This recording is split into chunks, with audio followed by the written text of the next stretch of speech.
अस्सलाम वालेकुम जी, सुबह सवेरे पाकिस्तान में बहुत खुशामदीद। मैं हूँ शिफा यूसुफ सही और मैं हूँ वैस मंगलवाला। मेरी तरफ से भी आप सबको अस्सलाम वालेकुम। खुदा का शुक्र है कि उसने हमें आज की सुबह देखना नसीब फरमाई। बड़ी अहम खबर मैं देख रहा हूँ आज अखबार में और अखबार पढ़ रहे हैं। बताएं जी, खबरनामा शुरू करें। मैं बस दुआ ये करता हूँ कि इस खबर से मेरा ताल्लुक बन जाए। बुनियादी जो चीज़ है, जो मैं चाहता हूँ, जो मेरा दिल चाहता है, और अगर यकीन मानिए ऐसा हो गया ना तो बस मज़ा आ जाएगा। ये देखें, ये 1500 रुपये के इनामी बॉन्ड्स की कुरानंदाजी हुई। तो ये जो पहला इनाम है इसमें वो है 30 लाख रुपए। दूसरा इनाम वो है, 3 इनामात हैं 10-10 लाख रुपए के। तो ये बॉन्ड आपने लिए हुए हैं? नहीं, वो मैंने नहीं लिए। बस फिर बात खत्म हो गई। अच्छा, तो लेना पड़ेगा। अच्छा, देखिए जिंदगी में कुछ अचीव करने के लिए कुछ हाथ पांव मारने होते हैं। अरे मैं आपको जादू दिखाता हूँ, छोड़े, मैं आपको जादू दिखाता हूँ जबरदस्त। मैं तो ये अभी मैंने खबर देख ली थी, मैंने सोचा आज प्रोग्राम का आगाज जादू से करूँगा। ठीक है ना, बड़ा जबरदस्त एक जादू मैंने सीखा है, कमाल जादू सीखा है भाई। ये देखें, ये क्या है जी? पानी की बोतल। पानी की बोतल, और ये है मेरे हाथ पर। ठीक है, अब मैं अपना हाथ जो है वो, मैं तो वैसे खेल रही हूँ। आप लोगों का पता है प्रॉब्लम क्या है? आप लोग हर चीज बस एक अचानक से आप बर्बाद कर रहे हैं। अच्छा, बताएं। ठीक है, ये देखें, बुनियादी तौर पर आपने इसको देखा। ठीक है, अब ये मेरे हाथ पर है। ठीक है, अब मैं हाथ अपना हिलाऊंगा नहीं, और आप के अंदर मैं एक ऐसी ताकत पैदा कर दूंगा कि ये मैं पानी हवा से पी लूंगी। नहीं। अच्छा, आप इसको सिर्फ देखें 10 सेकंड तक टिकटिकी बांध के, गौर से ना, बिल्कुल गौर से आपने देखना है इसको। जैसे वो नहीं फोकस करते हैं किसी चीज के ऊपर, आप देखें ये गिर जाएगी खुद। फोकस करें आप 10 सेकंड तक। अब ये ना हो कि हाथ ही पलट नहीं, हाथ नहीं लाऊंगा। अब इस जादू, अच्छा। जादू का क्या होता है? 10 सेकंड तक 1 2 3 4 5 6 7 8 9 10। अब क्या कोई बंगाली बाबा शाबा है कोई? नहीं, गलत हो गया थोड़ा, जादू गलत भी हो जाता है कभी। 15 सेकंड? नहीं, 10 सेकंड में हो जाता है, नॉर्मली 10 सेकंड में हो जाता है, लेकिन ये आप मतलब मेरा जादू थोड़ा गलत आपने दुनिया के सामने। अच्छा, आप एक काम करें, थोड़ा सा उसको जादू को इंटेंसिफाई करते हैं। आप 10 सेकंड तक नहीं, थोड़ा सा ज्यादा फोकस कीजिएगा, और आपने साथ साथ कहना भी है इसको, गिर जा गिर जा गिर जा। उससे ये है कि इंटेंसिटी बढ़ जाती है। ठीक है, चले शुरू। गिर जा बोतल, गिर जा बोतल जी, गिर जाए।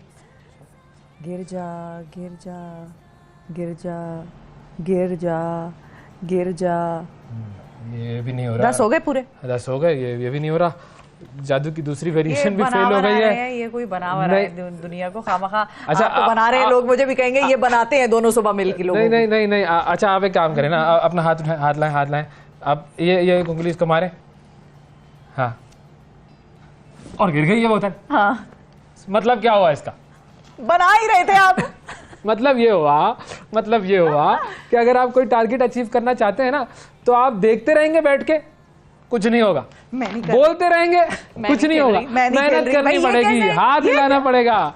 ये है मकसद। कर ले आप, प्रोग्राम कर ले। सही नहीं है? क्यों अच्छा नहीं था ये? मकसद क्या था कि आप जितने भी बस बैठे बैठे देखते रहते हैं। हमारे यहाँ पे लोग कोई भी काम करना, बस देखते रहेंगे या बातें करते रहेंगे।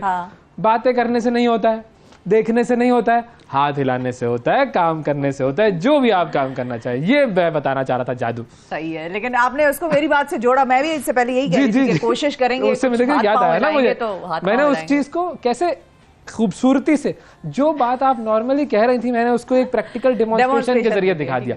ये है मेरा कमाल। डेमोन्स्ट्रेशन जी, किसी दिन मैं कभी नहीं होऊंगा ना, आप अलग किसी के साथ शो कर रहे होंगे, आपको याद आएगा ये बंदा।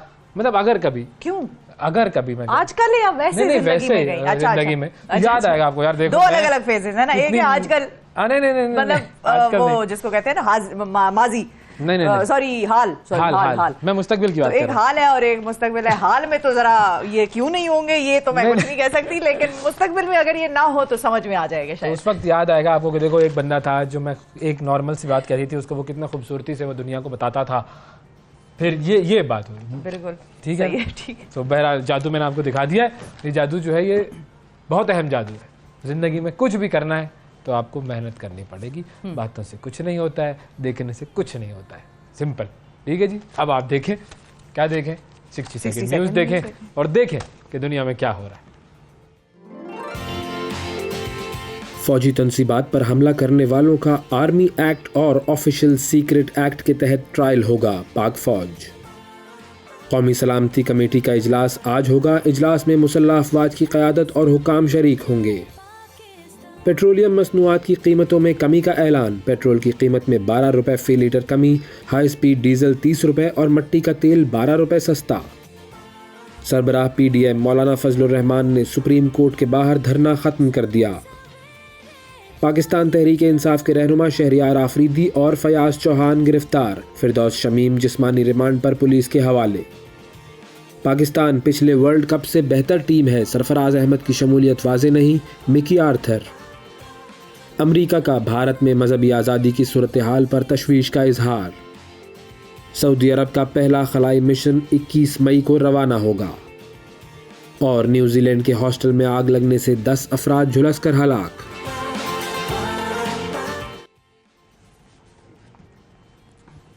ओके जी, तो ये थी 60 सेकेंड न्यूज़। और आपने देख लिया 60 सेकेंड न्यूज़ में क्या हुआ है, क्या आपने जो है वो सारी दुनिया का एक तरीके से मैंने दौरा करवा दिया आपको। उस दौरे में आपको पता लग गया दुनिया में क्या हो रहा है, पाकिस्तान में क्या हो रहा है। अब ज़रा आपको दो अहम खबरों की तरफ मैं ले जाना चाहूँगा। एक तो हुकूमत ने बड़ी ज़बरदस्त खुशखबरी सुनाई है, जिसका हमने 60 सेकेंड न्यूज़ ने भी जिक्र किया कि पेट्रोल 12 रुपये कम हो गया है। और आलमी मंडी में चूंकि कम हो गया तो यहाँ पे भी कम होना था। अच्छी बात है, कम हो गया ना। अब उसका इम्पैक्ट कितना आता है, वो जो बाकी चीज़ें जो बढ़ जाती हैं, पेट्रोल की कीमत बढ़ते हुए हमारी सारी चीज़ें बढ़ जाती हैं ना। ट्रांसपोर्ट के किराए भी बढ़ जाते हैं, हमारे पास जो अशिया खुर्दनोश हैं उनकी कीमतें भी बढ़ जाती हैं।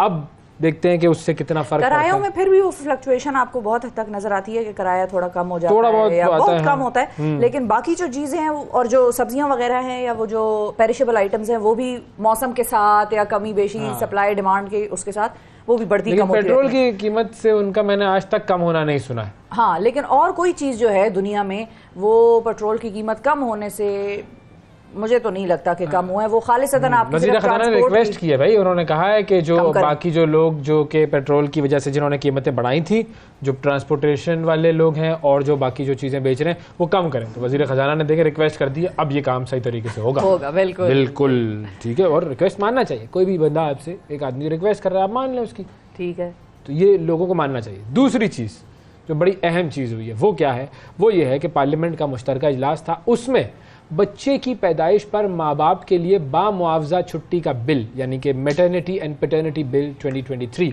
ये मंजूर कर लिया गया है।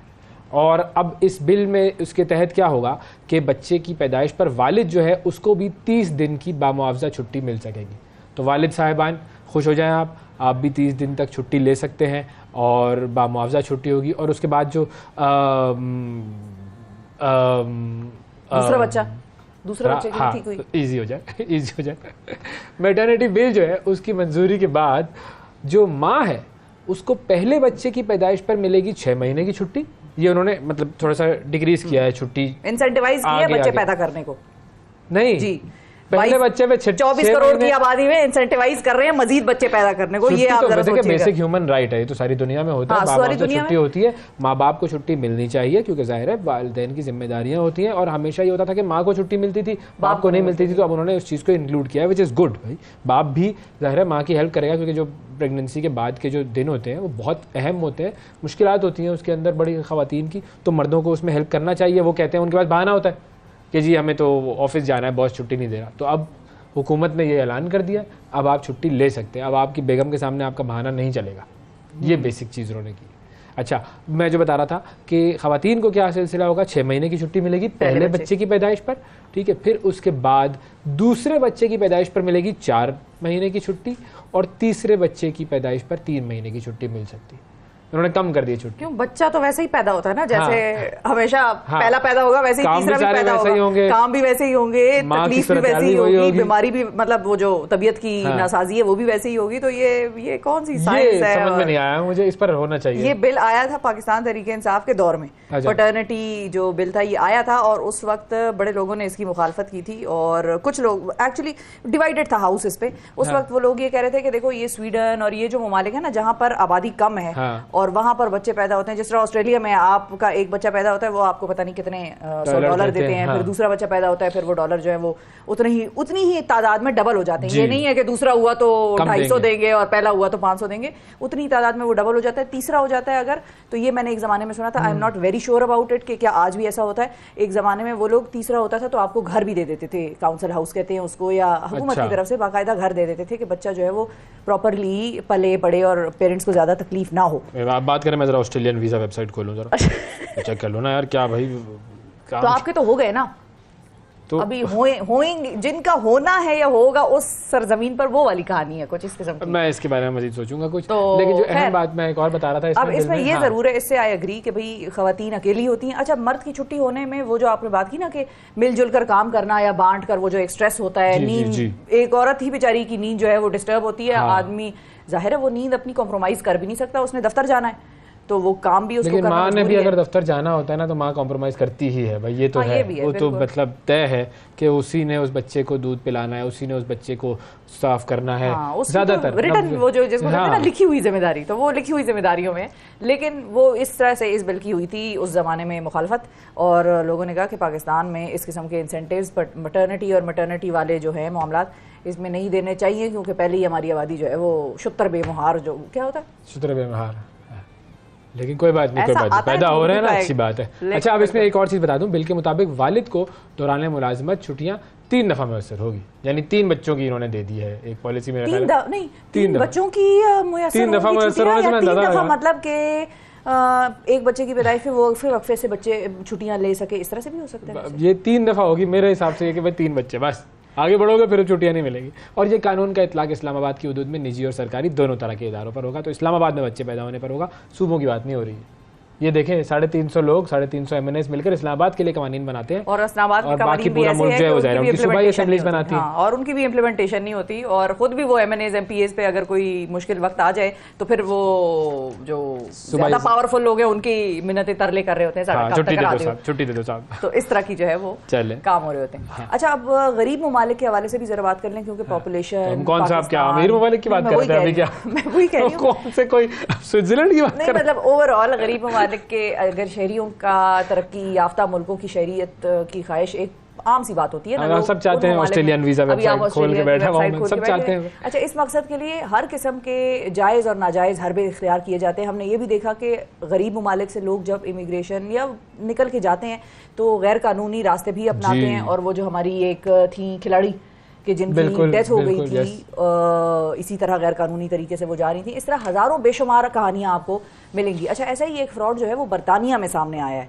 और गरीब ममालिक से अमीर ममालिक में इतनी ज़्यादा तादाद में लोग जाते हैं कि अमीर ममालिक में इमिग्रेशन और किसी को सेटल कराना बाकायदा तौर पे एक बिजनेस है। बिल्कुल, वहाँ से वो लोग, उन लोगों की अर्निंग होती है। इसी तरह स्टूडेंट एजुकेशन जो है उससे वो लोग बड़ा कमाते हैं। अच्छा, इसका तरीका ये है कि जो लोग बरतानिया आना चाहते हैं, अब जो फ्रॉड हो रहा है वो ये है कि जो लोग बरतानिया आना चाहते हैं, बरतानवी शहरी पैसे लेकर उनके बच्चे के जाली बाप बन जाते हैं, और इस तरह बच्चे को बरतानवी शहरियत मिल जाती है। मतलब वो जाली माँ बाप बन जाते हैं उसके, और उसको बरतानवी शहरियत मिल जाती है। ओके। और वो फिर अपने खानदान को भी बुला लेता है पीछे से, फिर वो असली माँ बाप को बुला लेता है। सही है। अच्छा, ये ग्रो जो है ये गाहक तलाश करने के लिए फेसबुक को इस्तेमाल करते हैं। फेसबुक पर पेजेस बनाए हुए हैं इन्होंने। सर्टिफिकेट में जाली बाप के इंदराज के लिए ये ग्रो जो है वो 10,000 पाउंड तक रकम जो है वो लेता है, और ये रकम पाकिस्तानी रुपयों में तकरीबन अगर हम इसका वो करें तो बनती है 35 लाख से 35 लाख। तो सही है, ठीक है। इस तरह तो इमिग्रेशन अगर मिल रही है किसी को 35 लाख में तो लुक्रेटिव, वो तो बड़ा अट्रैक्टिव काम है उसके, बस फ्रॉड करके। अच्छा, इस फ्रॉड से पता चलता है कि तरक्की याफ्ता ममालिक में भी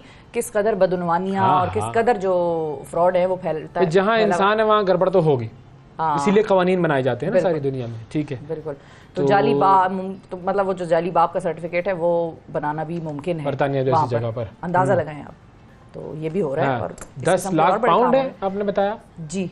10 लाख पाउंड 35 लाख तो नहीं बनेंगे। नहीं, 10 लाख पाउंड नहीं, 10,000 पाउंड। 10,000 पाउंड। अच्छा, 10,000 पाउंड। मैंने कहा 10 लाख पाउंड तो बहुत ज्यादा होगा, फिर मैं नहीं कर सकता हूँ। करोड़ों की बात है, मेरे बच्चों का कुछ तो इस्तेमाल करूँ ना मैं। 10 लाख तो करोड़ों की बात है। 370 रुपए का पाउंड हो गया तकरीबन मार्केट में जो मिल रहा है। एग्जैक्टली मुझे उसकी अभी आज की वो नहीं पता। तो आपका कोई राब्ता है इसमें किसी ग्रुप से? नहीं, आपको जरूरत होगी। जो इसी तरह का एक और फ्रॉड भी है, वो होता है यूरोप की जो खवातीन है उनके ग्रो बने हुए हैं, और वो पाकिस्तान या इंडिया या बांग्लादेश वगैरह के मर्दों से वहाँ पर पेपर मैरिज करती हैं। फिर उनके साथ बैठ के बाकायदा टेस्ट तैयार करती हैं। वो भी तो मैंने अपनी आंखों से देखा है कि एक रोमानियन खातून, और रोमानिया वाले इस काम में बड़े मशहूर। नहीं, टेस्ट तो वैसे होगा। नहीं, उसके बगैर what is the colour of my toothbrush. अच्छा, तो वो हस्बैंड जो मतलब पेपर वाला हस्बैंड है वो कहता है इज इट व्हाइट? कहती है नो नो, डू नॉट से white, it is yellow. At the moment I am using yellow toothbrush. Which toothbrush?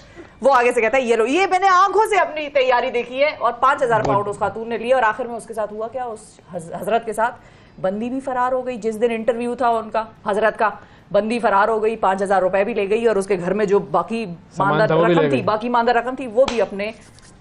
तो ऐसी जगह पे क्यों मुझे भेज रही है? बच्चों को ही काम करके मैं इस तरह कुछ कर लूँगा। बहरहाल मैं आपको अगली खबर की तरफ लेके जाता हूँ। कहाँ फ्रॉडों पे लगा दिया भाई, हम फ्रॉड नहीं करते, हम पाकिस्तानी लोग हैं, शरीफ लोग हैं, तमीज़दार लोग हैं और हम अपने मुल्क से मोहब्बत करने वाले लोग हैं। यहीं पर रहेंगे जब तक किसी दूसरे मुल्क का जाने का मतलब हमको कुछ नहीं, यहीं पर रहेंगे हम, बस खामोश हो जाए। पापुआ न्यू गिनी जो है उसकी बात कर रहा हूँ मैं। पापुआ न्यू गिनी एक बड़ा मुल्क है, एक बड़ा मशहूर मुल्क है क्योंकि उसका नाम बड़ा यूनिक है, पापुआ न्यू गिनी, ठीक है। अब उसके वजीर खारजा जो हैं वो गए बरतानवी शाही तकरीब में शिरकत के लिए, सरकारी खर्च पर गए थे और सरकारी खर्च पर उन्होंने लाखों डॉलर के जो अखराजात किए, उसके बाद उन पर हुई तनकीद और आखिरकार वो अपने अहदे से मुस्तफ़ी हो गए। उसका नाम है जी, जो वजीर खारजा साहब हैं उनका नाम है जी जस्टिन निकचेंको और उन्होंने अपनी बेटी स्वाना और 10 सरकारी हुक्काम के वफ्द के हमरा बादशाह चार्ल्स की ताजपोशी की तकरीब में शिरकत की। बरतानिया का दौरा किया उन्होंने। दौरे के दौरान जस्टिन साहब की बेटी ने जो टिकटॉक पे जो अकाउंट होते हैं ना उस पर डाला अपना फर्स्ट क्लास जहाज़ का सफ़र, वो उसने डाला। सिंगापुर में महंगी शॉपिंग उसकी वीडियो डाली और लंदन का जो फर्स्ट क्लास लाउंज था उसमें खाना खाने की वीडियो डाली। और उसके बाद लोगों ने जो उन पर लान तान शुरू की है, जो तनकीद करना शुरू की, पैसों से था, हुकूमत के पैसे, अवामी पैसे से, नेशनल एक्सचेकर। जी बिल्कुल। मीडिया पर भी बड़ी तनकीद हुई उनके ऊपर और मीडिया ने कहा कि बरतानवी बादशाह की ताजपोशी को देखने के लिए ये वजीर खारजा साहब अपनी बेटी के साथ और 10 सरकारी हुकाम के साथ चले गए। शाही दौरे पर 9 लाख अमेरिकी डॉलर उन्होंने उड़ा दिए और पापुआ न्यू गिनी की जो अवाम है उन्होंने फिर देखा तो जाहिर है वो गुस्सा किया और उसके बाद फिर उनके ऊपर मतलब लोगों का बेसिक कहना ये था कि भाई ये 9 लाख डॉलर आप किसी सही जगह पर इस्तेमाल कर लेते, तो फिर उनको तनकीद के बायस फिर अब इस्तीफ़ा देना पड़ गया बेचारे को। देख लें क्या हो रहा है दुनिया में।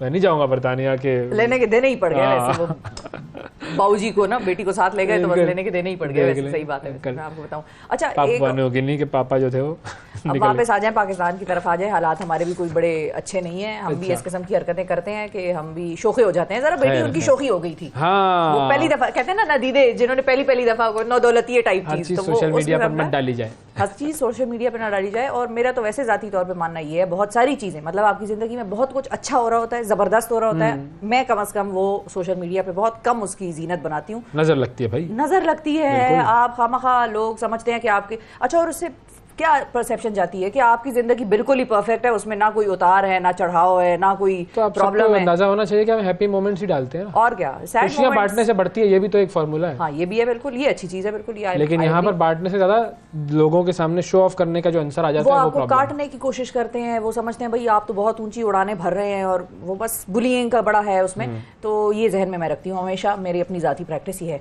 अच्छा, अगर आपको मैं व्हाट्सएप के हवाले से बताऊँ, चूंकि हम बात सोशल मीडिया की कर रहे हैं, तो व्हाट्सएप में नए फीचर्स जो है वो शामिल करने की रवायात में मजीद इजाफा किया जा रहा है।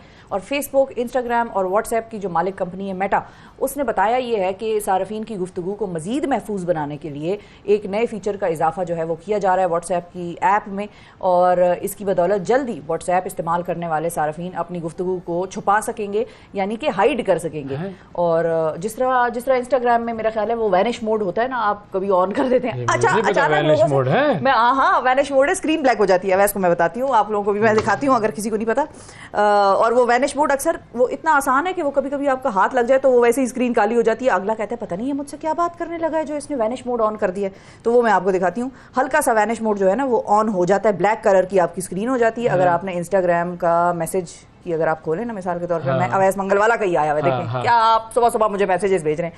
तो चले, ये अवैस ने मुझे मैसेज किया हुआ है। अब मैंने इसको वैनिश मोड, एक सेकंड, ये मैंने वैनिश मोड ऑन कर दिया तो ये स्क्रीन मेरी काली हो गई। अब मैं अवैस को जो भी चीज़ भेजूंगी तो वो वैनिश हो जाएगी। और इसको आप ऑफ भी कर सकते हैं, इसी तरह आप इसको वो। तो आप फेसबुक का ये मतलब swipe up two of vanish mode और स्वाइप अप टू ऑन, मतलब छुप के कोई अगर मुझे बातें करनी हो किसी से तो आप ये काम करें, तो मैं वैनिश मोड में चला जाऊं। हाँ। और बेसिकली अब मैं व्हाट्सएप पर भी चैट हाइड कर सकूंगा, चैट हाइड कर सकेंगे बेसिकली। ये मकसद है स्टोरी का। चीजें आप मुझे सही सिखाती हैं। और इसका तरीका ये होगा कि सारे जिस चैट को हाइड करना चाहेगा व्हाट्सएप उसे रेगुलर इनबॉक्स से हटाकर एक फोल्डर में मुंतकिल कर देगा। और ये फोल्डर या तो पासवर्ड प्रोटेक्टेड होगा और पासवर्ड के जरिए ही खुलेगा, या फिर वो जो फिंगरप्रिंट्स का ऑप्शन इस्तेमाल करना होता है नए फोन्स में वो हो सकता है इसका जो तरीकाकार।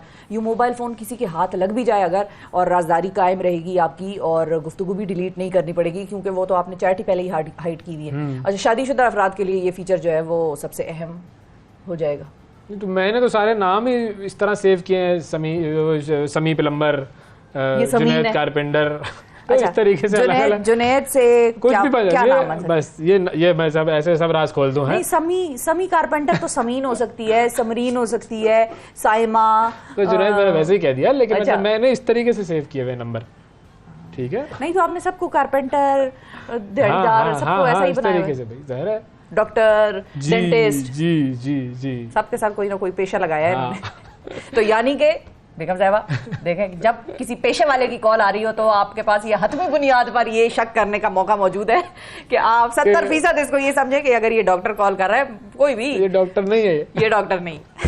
अच्छा, डॉक्टर से छोड़े, शेफ की बात करूं। शेफ आप बताएं, शेफ एक बड़ा अहम पेशा है और उसके बगैर गुजारा नहीं है। बिल्कुल गुजारा नहीं है, और बड़े ज़बरदस्त बड़े अच्छे अच्छे शेफ़ हैं जी दुनिया में। आलमी रिकॉर्ड बनाने का जुनून जो है वो इंसान से ऐसे ऐसे काम करवाता है जो कि मामूल की ज़िंदगी में मुमकिन नज़र नहीं आते। और नाइजीरिया की एक शेफ़ है, उन्होंने एक आलमी रिकॉर्ड बनाने के लिए क्या काम किया है वो मैं आपको बताता हूँ, और पूरे मुल्क में बड़ा सराहा जा रहा है उनका नाम है जी हिल्डा बेबकी, और ये शेफ़ है और उन्होंने बग़ैर रुके 100 घंटे तक कुकिंग करके सबको हैरान कर दिया है। बग़ैर रुके 100 घंटे।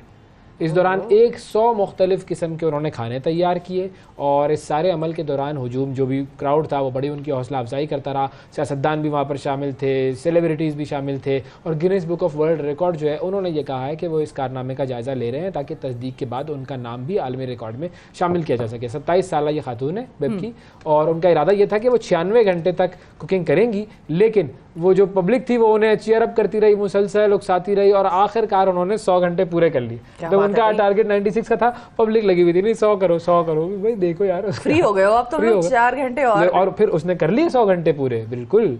और अच्छा, इस वक्त जो मुसलसल खाना पकाने का जो रिकॉर्ड है वो है 87 आवर्स और 45 मिनट, 87 घंटे और 45 मिनट का ये रिकॉर्ड है। तो अब अगर इन्होंने ये, हाँ बहुत लंबा है ये, बिल्कुल, तो ये अब ये अगर रिकॉर्ड टूट गया तो ये हो जाएगा इनका 100 घंटे का रिकॉर्ड हो जाएगा। फिर इसको तोड़े कोई और शख्स आएगा, वो कहेगा भाई अब मैं इसको तोड़ूंगा, क्योंकि रिकॉर्ड बनते हैं तोड़ने के लिए। बिल्कुल। और एक और रिकॉर्ड टूटा है, वो किसका? ओहो, चांदों का रिकॉर्ड टूटा है, चांदों का। एक ही है मेरी जिंदगी में बहुत सारे चांद जो है वो आ गए हैं, नए नए चांद। मैं आपको बताता हूँ कहाँ आए हैं। सही। एक ही चांद का क्या मतलब है? देखिए आप तो पिटेंगे खामखा, मेरी जिंदगी में तो एक ही तुम बैठ के उसके साथ हम ही बरती थी हैं, बहुत सारे चांद आ गए हैं, मजे ले रही होती थी उसके चस्के ले। निजाम शमसी की बात करें, साइंस की खबर दे रहा हूँ। गैलेक्सी जो है, हमारी गैलेक्सी क्या है, हमारा सोलर सिस्टम, बिल्कुल सारा सोलर सिस्टम, सूरज है और सूरज के गिर्द सैयारे चक्कर लगा रहे हैं, ठीक है जी। अब इन सैयारों के गिर्द जो है वो चांद है, हर सैयारे के गिर्द चांद होते हैं। अच्छा, और ये सिलसिला जो है वो आप सब जानते हैं। इसी तरीके से अब फरवरी में साइंसदानों ने मुश्तरी के 12 नए चांद दरियाफ्त किए, तो ये समझा जाने लगा कि ये सबसे ज़्यादा चांद इसी सैयारे के गिर्द घूम रहे हैं। लेकिन मुश्तरी मतलब जुपिटर, बिल्कुल, जुपिटर के गिर्द जो है वो नए 12 चांद दरियाफ्त हुए। हमारा एक ही है, इनके 12-12 चल रहे हैं भाई, तरक्की याफ्ता ये वो है ना सैयारे, ठीक। अब ज़हल के गिर्द 62 नए चांद दरियाफ्त हुए हैं, ये सैटर्न के गिर्द, जिसके गिर्द वो जो आपको नजर आता है ना, सर्कल्स हैं, बिल्कुल। अच्छा, और उसके बाद अब उसके चांदों की तादाद हो गई है 145, 145 मून्स सैटर्न जो है उसके गिर्द है अब। और यूं उसके जो सबसे ज़्यादा चांद रखने वाला उसका ये रिकॉर्ड बन गया है। और इतने ज़्यादा चांद हैं ये कि अगर तमाम सैयारों के चांद इकट्ठे भी कर लिए जाएं तो भी ये सैटर्न के चांद जो हैं वो ज़्यादा है। और ये बेसिकली नए चांद बनते कैसे हैं कि जो चांद आपस में टकराते हैं उससे ये नए चांद प्रोड्यूस होते हैं। तो ये बेसिकली उसका एक साइंटिफिक फिनोमिना है। और कभी आपको अगर इत्तेफाक हो तो कभी कभी जो है वो आसमान पर कुछ ऐसी सिचुएशन बनती है, आसमान इतना साफ होता है या प्लैनेट्स के हम इतने करीब होते हैं कि टेलीस्कोप्स के जरिए देखा जा सकता है सैयारों को। हाँ बिल्कुल। तो आपने कभी देखा है, मुशाहिदा किया? नहीं। मैंने किया है? भाई ओ हो सैटर्न को आप देखते हैं ना, दूर से इतना छोटा सा नजर आ रहा होता है, तो उसके गिर्द वो सर्कल नजर आता है। बिल्कुल, मैंने अपनी आंखों से उसे देखा और अल्लाह की कुदरत पे मैंने कहा देखे भाई क्या कमाल है भाई, जबरदस्त। तो उसको आप मतलब वो कुछ खास ऐसे दिन होते हैं जिसमें वो नजर करीब आ जाते हैं वो सैयारे। बिल्कुल बिल्कुल, अगली दफा होगा मैं बताऊंगा। ये कराची में ये प्लानिटेरियम एक है, उधर जो स्पेस वगैरह की सारी चीजें होती हैं, तो वहां पर एक ग्रुप ने इनेकाद किया था, वो स्पेस वॉचर्स का ग्रुप है कराची में, बड़ा जबरदस्त भाई। मैं फिर गया वहां पर, मैंने कहा यार वाह, ये तो बड़ा अच्छा कमाल की चीज है और एक अलग तजर्बा होता है, बहुत अलग तजर्बा होता है कि आप देखते हैं कि ये कायनात कितनी बड़ी है। और खैर ये तो बहुत ही छोटा सा हिस्सा है हमारा सोलर सिस्टम। तो कभी आप वीडियो देखें जाके, कितने सोलर सिस्टम्स और होंगे? करोड़ों सोलर सिस्टम हैं और करोड़ों गैलेक्सीज हैं, करोड़ों अरबों के करीब जो है वो गैलेक्सीज हैं और अरबों के करीब जो है वो यूनिवर्सेस, मल्टीवर्सेस बने हुए हैं, करोड़ों मल्टीवर्सेस हैं। अब कुछ भी नहीं है। सुबह सवेरे पाकिस्तान, सुबह सवेरे पाकिस्तान, सुबह सवेरे पाकिस्तान।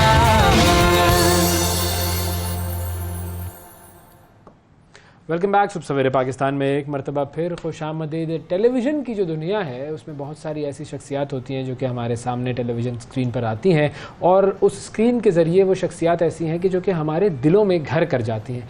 और कल का दिन एक ऐसा अफसोसनाक दिन था कि जिसमें हमारे साथ एक बहुत अरसे तक जुड़ी रहने वाली शख्सियत हमसे जुदा हो गई।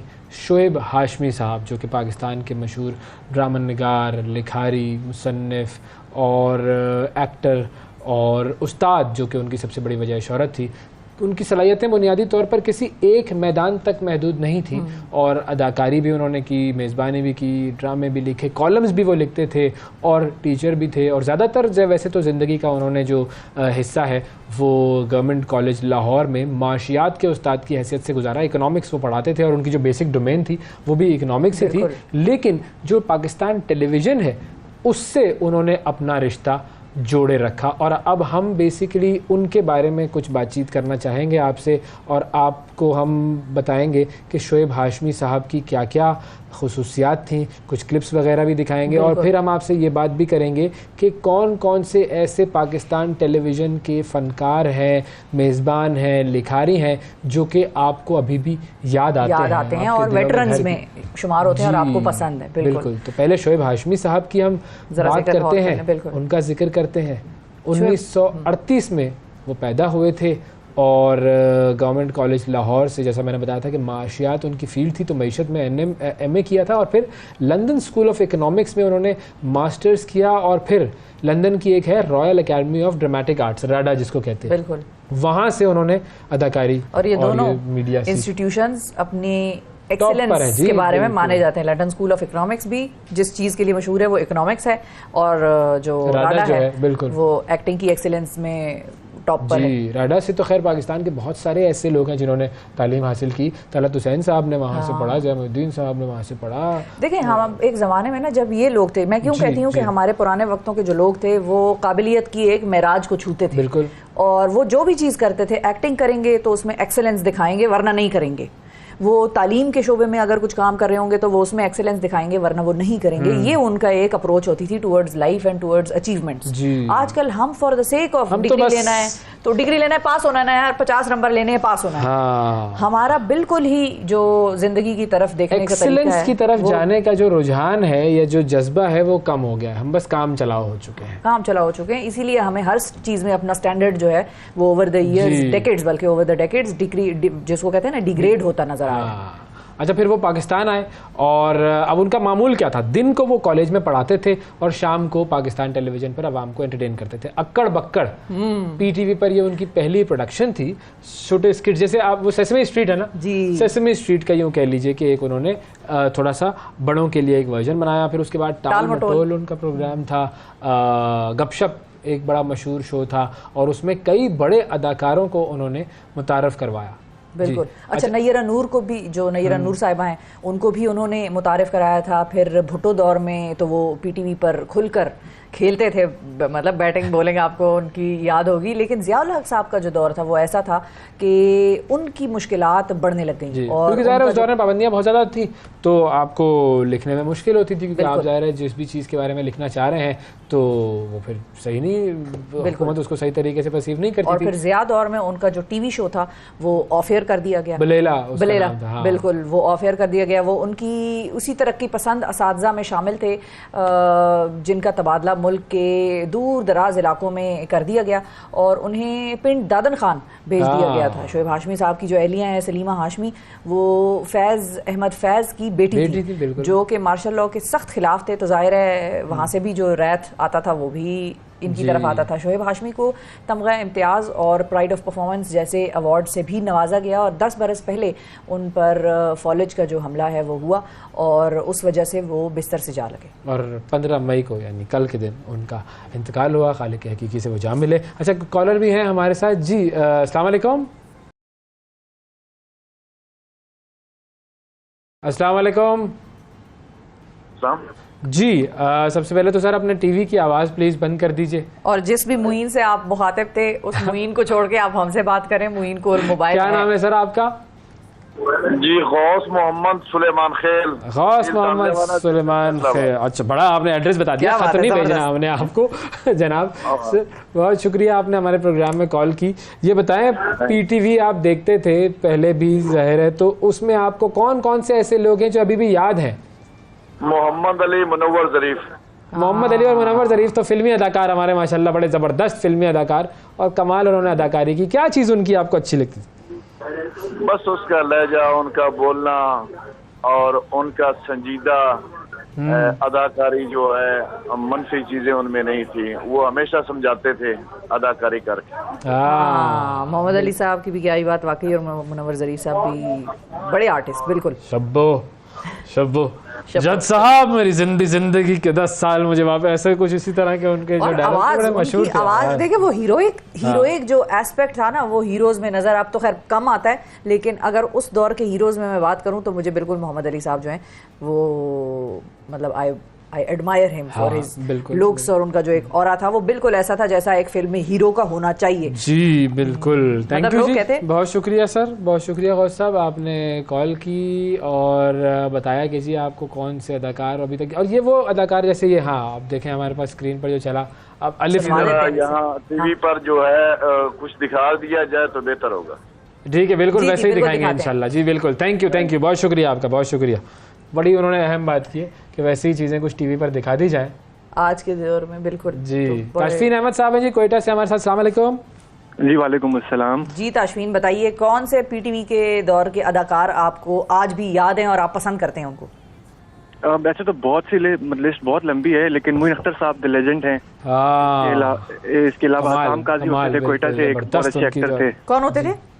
हसाम काजी कोयटा से होते थे, बड़े अच्छे एक्टर। हसाम काजी, बिल्कुल। इसके अलावा आबिद अली साहब थे और आसिफ रजा मीर साहब थे। तो मतलब द लिस्ट गोज ऑन। अभी भी है ना, हाँ अभी भी हैं, तो इनको तो हम काबिल फरामोश किरदार हैं। हाँ बिल्कुल सही, बिल्कुल बिल्कुल ज़बरदस्त।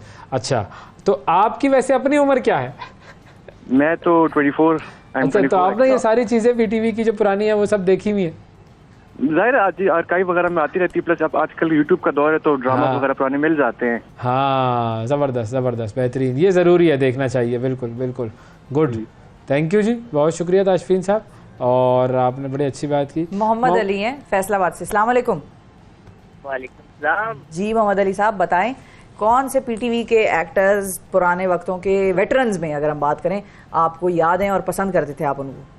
सुल्तान राय तो बहुत मिस करता हूं। सुल्तान राय पीटीवी पे कहाँ, पंजाबी फिल्मों में आते थे सुल्तान राय तो। हाँ, पंजाबी फिल्में आप इसका मतलब बहुत देखते रहे। फैसलाबाद से ताल्लुक। हाँ, कौन सी फिल्म ऐसी है जो आपको बड़ी पसंद है उनकी? जी उसकी फिल्म बहुत अच्छी, मुझे सभी अच्छी लगती हैं। सभी अच्छी लगती है, वाह वाह वाह वाह। तो कभी आपने उनकी तरह गंडासा उठा के एक्टिंग करने की कोशिश की? बहुत सारी एक्टिंग की, बहुत अच्छी की। अच्छा, तो जरा उनकी तरह कुछ डायलॉग तो बोल के दिखाएं। कोई एक डायलॉग? हाँ, कोई एक बोल दे। बिल्कुल सर, इस तरह मैं कुछ नहीं कह सकता। अरे थोड़ी सी तो एक्टिंग कर, कोई बना ले कि ओ जागीरदारा, ये कहे कि तू मेरे पिरानू चुक के ले गया, तेरी हिम्मत मतलब वो कैसे हुई? ये जुमला आप बोले, तो मेरे भाई को उठा के ले गए, तुम्हारी हिम्मत कैसे हुई? आप मेरे भाई को उठा कर ले गए, आपकी हिम्मत कैसे? आपकी आवाज थोड़ी कट रही है, दोबारा बोलिए। पंजाबी में बोलते थे आप तड़ाप नहीं करते थे वो। बोले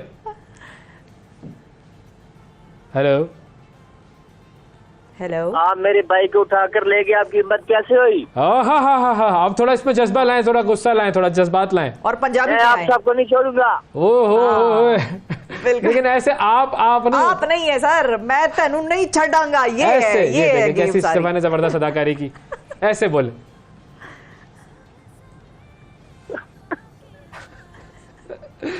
चले ठीक है, अब आप शर्मा रहे सर, शर्मा रहे हैं, थोड़ा शर्माया मत करें। हाँ शर्माए नहीं।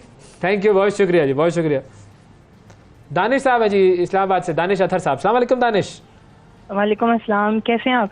बिल्कुल ठीक, ज़बरदस्त। बताइए जी, क्या कहेंगे पाकिस्तान टेलीविज़न और उनके पुराने अदाकार, कौन सा पसंद है आपको, कौन सा याद है? जी वैसे तो बहुत ज़्यादा हैं, आप जिन जिन का नाम लें उतने कम हैं, लेकिन कबीर खान जो हैं पीटीवी ड्रामा के एक बहुत बड़ी एक हिस्ट्री थी उनकी हमारे पास, और उन्होंने ऐसे ऐसे ड्रामों में काम किया जहाँ से एक उनको बहुत ज़्यादा शोहरत मिली है। तो उसमें जैसे उन्होंने काम किया था अंधेरा उजाला तो सबसे मशहूर था, लाहौरी गेट था, और उसके बाद दुरे शहवार था, सिंड्रेला था, बेटियां था। आपको तो बड़े ड्रामे याद है। ये आपका जो ताल्लुक है, आपकी अभी ताल्लुक एक्टिंग से तो नहीं है? कहा जा सकता है। अच्छा, गुड, जबरदस्त। तो एक्टिंग के जरासीम आप में मौजूद हैं थोड़े से जी, या आप उन जरासीम का इस्तेमाल भी करते रहते हैं? अगर मौका मिलता है तो कर भी लेते हैं। अच्छा, गुड, वेरी गुड। और कवि साहब के अलावा? कवि साहब के बाद जो एक दूसरे मेरे बहुत फेवरेट एक्टर है वो है महमूद असलम है। वो हर एक महमूद असलम साहब बड़े जबरदस्त, बिल्कुल। वो एक तो ये जो आपको पसंद है वो महमूद असलम है? वाह वाह वाह वाह, तो कभी खान है ना।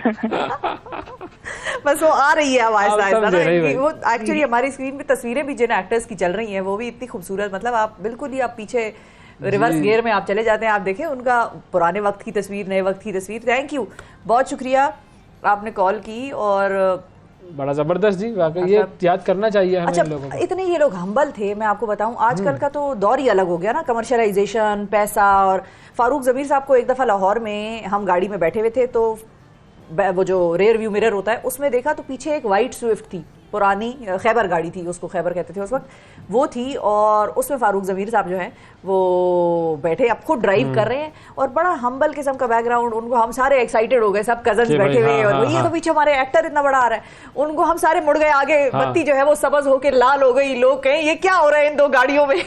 और हमें इतना एहसास नहीं हुआ, हम इतने एक्साइटेड हो गए कि हम उतर के उनसे जाके बाकायदा तौर पे तरीके से मिल लेते। हम गाड़ी के अंदर से बैठ के उनको वेव किए जाए, बच्चे सब, और वो भी जो है हिला रहे और कह रहे हमें कि आहिस्ता आहिस्ता कि आगे चलो पीछे लोग बस कर दो, बहुत हो गया। लेकिन मतलब इतना हम्बल एक तरह से ये लोग बाकायदा तौर पे जिस फन से मुंसलिक रहे हैं, वो इनकी ख्वाहिश, चाहत, और फॉर द सेक ऑफ, मतलब वो नहीं है कि for the sake of earning money था, वो for the sake of passion. बिल्कुल। राहिल साहब है जी गिलगित से। अस्सलाम वालेकुम।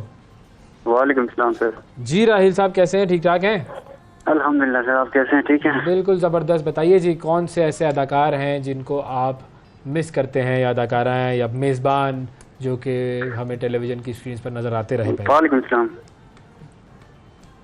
कौन सर? कौन सर? टीवी की आवाज़ ज़रूर बंद कर दें, ठीक है जी। और जो भी हमारी टीम पीछे जो बात कर रही है इनसे, वो पहले उनको बता दें कि टीवी की आवाज़ बंद कर दिए। जी सर, अब बताएं। सर एक्टर्स तो बहुत ज़्यादा है, और सबसे पहले जो मैं कहना चाहूँगा, कवि साहब को बहुत ज़्यादा मिस कर रहा हूँ। हाँ जी। और उसके अलावा, कवि साहब के अलावा कौन सा नाम है? कवि साहब के अलावा तो और कोई खास पसंद नहीं है, कवि साहब भी बहुत ज्यादा पसंद है। जबरदस्त, बिल्कुल ठीक है जी, बहुत शुक्रिया जी, बहुत शुक्रिया अदा करेंगे आपका।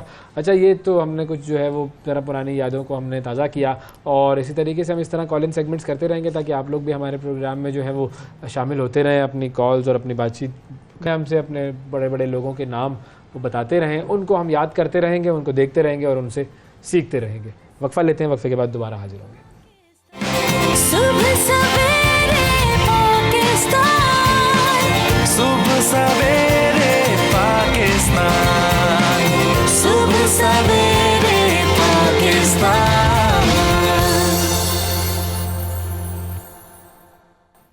वेलकम बैक जी। दुनिया बड़ी डाइवर्स हो चुकी है, और पाकिस्तान में भी डिवर्सिटी का रुझान जो है वो काफ़ी हद तक परवान चढ़ रहा है, और होना भी चाहिए। डिवर्सिटी मेक्स वो खूबसूरत बनाती है आपके माहौल को, आपको लोगों के कल्चर्स के बारे में सीखने का मौका मिलता है। और आज आपकी हम एक ऐसी फैमिली से मुलाकात करा रहे हैं जो बड़ी डाइवर्स है, कल्चरली भी, एथनिकली भी, और जो हमारे मेल गेस्ट हैं वो है पाकिस्तानी, ठीक है, और जो उनकी बेगम है जो उनके साथ मौजूद है वो है मैक्सिकन, हाँ। और बच्ची जो है वो मैक्सिकन पाकिस्तानी दोनों है। तो ये एक भरपूर डिवर्स फैमिली है, और इनसे अब बात करेंगे। जो डाइवर्सिटी इनकी है वो आपको नजर आती है कहाँ पर? सोशल मीडिया पर। इनके जो सोशल मीडिया पर चैनल्स हैं उसके ऊपर कंटेंट होता है जिसके अंदर ये पाकिस्तान, मैक्सिको, कल्चर, इन दोनों चीज़ों के इम्तिजाज के हवाले से बात करते हैं, फूड, लैंग्वेज, बिल्कुल। और जो विजुअल्स अगर आप हमारे स्क्रीन पर थोड़े से चलाएं तो हम ज़रा लोगों को दिखा सकें कि कितना इनका कलरफुल चैनल है और उसके ऊपर कितना ज़्यादा आपको कल्चरली रिच मवाद मिलेगा। और अगर आप चाहें तो आप जान सकते हैं कि कैसे कोई भी जो कल्चर है वो आपसे कितना डिफरेंट है और उसके अंदर कितनी सिमिलैरिटीज़ भी हैं, क्योंकि कल्चर के अंदर बहुत सारी चीज़ें ऐसी होंगी जो कि अलग अलग होंगी, बहुत सारी चीज़ें ऐसी हैं जो कि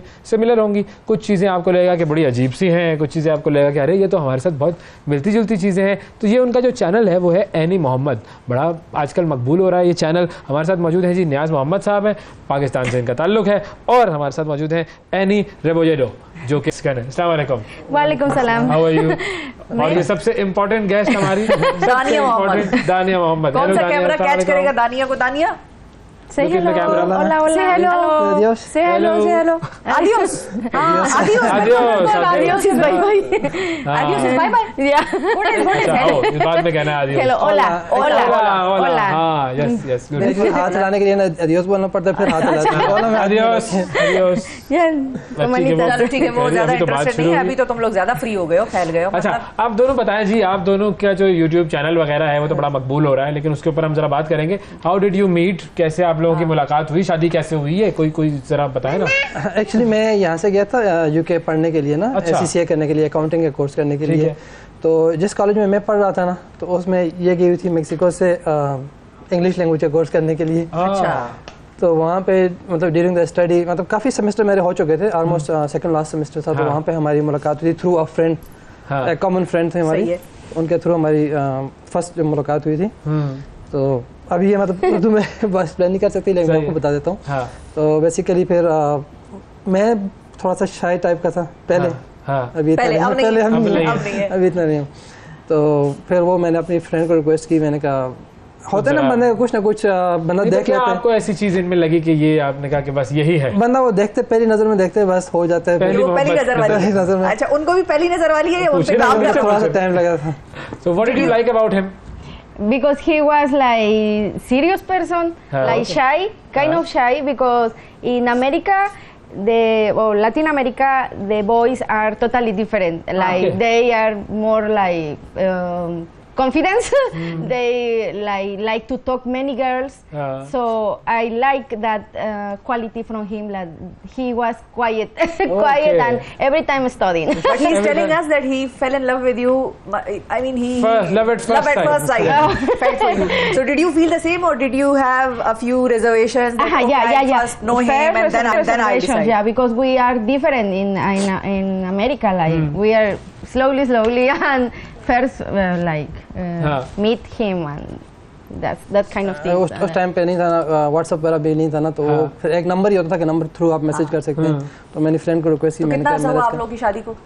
शादी को तकरीबन हमारा 8 साल हो गए। 8 साल हो गए, माशाल्लाह, जबरदस्त, सही। तो what do you think about the Pakistani culture and how did you adjust your lifestyle? In his family. Pakistani culture really is amazing. Like they have many similitudes with Mexican because the family love and the people hospitality and friendly. They are too much friendly, especially with people who's coming from abroad. They know like you are foreign and they wanna show you everything about Pakistan, especially food or gift, or they are like too nice people, really. Okay, maybe they are some of not that much. In every country is like that, yes. But with me all the people is like really kind and nice. Like I like so much about आपकी family को तो कोई घबराहट कोई ऐसी नहीं हुई जब आपने बताया कि मैंने बाहर से खातून जो है वो देख ली है?